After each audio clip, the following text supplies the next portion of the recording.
মাদ্রাসার ছাত্ররা যেগুলি পড়ে প্রতি বছরে যে কিতাবগুলি পড়ে এই কিতাবগুলি রমজানের পরে কেজি হিসাবে লবণ বিক্রেতাদের কাছে বেচে। আস্তে তো হ্যাঁ, ব্রাহ্মণবাড়িয়া জামে ইউনুসিয়া মাদ্রাসা 100 বছরের উপর হয়েছে মাদ্রাসা। আজকে মাদ্রাসার দপ্তরে ঢুকে দেখেন, কুতুবখানায় ঢুকে দেখেন, 100 বছর আগের সিল দেওয়া কিতাব আছে। মাদ্রাসা 100 বছর হয়েছে, সেখানে যায় দেখেন 100 বছর আগের সিল দেওয়া কিতাব আছে।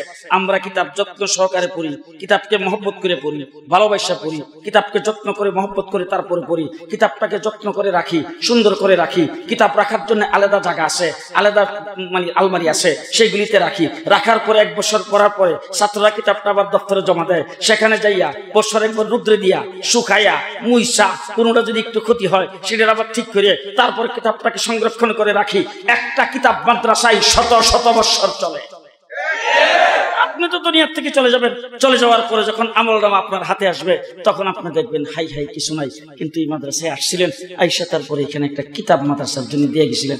এখন আপনি আমলনামা হাতে দেওয়ার পরে দেখবেন বাপ বাপ, এখানে দিয়ে বখারি শরীফ খতমের সওয়াব লেখারি 50 বার, 100 বার, 500 বার, 1000 বার। তখন ফেরেশতাদের জিজ্ঞাসা, ফেরেশতারা এই আমলনামাটা আমার, এই ফেরেশতারা তোমরা বলে দিয়ে লাইছো, কারণ এটা আমার আমলনামা না। বলে কেমনি বুঝলাম? বলে বখারি শরীফ জীবনে দেখছিও না, জীবন দেখছিও না, এটার মধ্যে বুখারী শরীফের সওয়াব লেখা, এই 50,000 বার ঘটনা রাখি। এই ফেরেশতারা তখন জবাব দিবে, মাদ্রাসায় গেছিলে?